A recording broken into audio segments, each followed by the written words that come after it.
The detail that mattered most in this case never appeared in the timeline. It wasn't in the report. It wasn't flagged. And it was never spoken into evidence.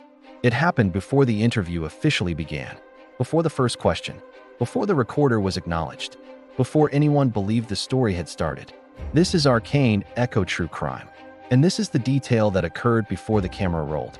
In the United States, interviews follow a familiar structure. A municipal building, neutral walls, a table bolted to the floor, a small American flag in the corner. The evaluation begins when the recorder turns on, when the subject is informed, when the first question is asked. Everything before that is considered procedural, routine, legally irrelevant. But behavior doesn't begin with the first question. Behavior is continuous. And in this case, that assumption delayed something critical. The individual arrived early, not late, not rushed, early enough to wait, under fluorescent lights, in a government waiting area, with nothing happening. He checked in calmly, sat where he was directed, and remained silent. Nothing unusual, at least not at first. There is always a gap before recording begins. Paperwork, equipment checks, idle moments no one documents, because they're not considered part of the interview. But during this waiting period, the individual did something simple. So simple no one reacted.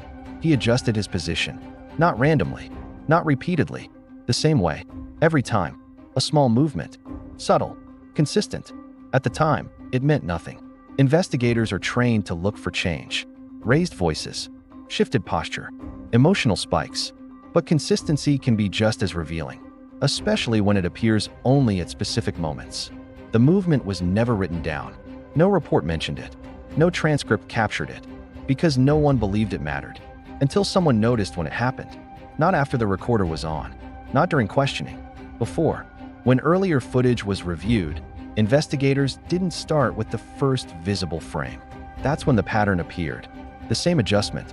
The same timing. The same pause. Always just before the recorder was acknowledged. The behavior wasn't nervous. No fidgeting. No visible anxiety. It looked practiced, routine, which made it easy to dismiss. There's a difference between reacting and preparing. Reactions respond to pressure. Preparation anticipates it. This behavior didn't respond to questions. It preceded them. Across different days, different rooms, different circumstances, the behavior didn't change. It stayed identical. Because the action itself was harmless. Anyone could do it. That's why it worked. The most reliable patterns often look normal.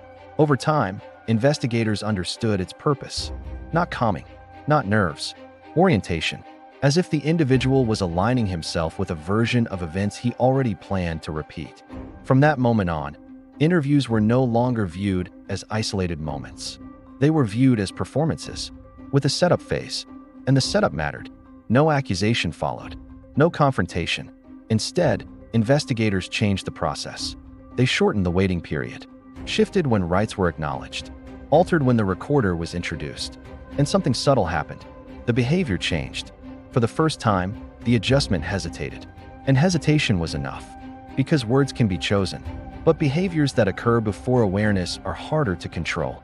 That's when investigators realized the truth. The recorder didn't change his behavior. It only revealed when he began controlling it. There was no outburst, no confession, just alignment. The timing, the preparation, the control. The story didn't start when the questions began. It started when the subject believed he was still unobserved. And preparation leaves traces. Most people think truth hides in answers. But in many investigations, it hides in transitions. The moments between, the seconds no one thinks to watch. The detail they missed wasn't in the evidence. It wasn't in the timeline. It was in the moment before the story officially began. This is Arcane Echo True Crime. And this was the evidence that looked normal until it wasn't. Next episode, we examine what happened after the camera stopped and why investigators say it changed everything that came before.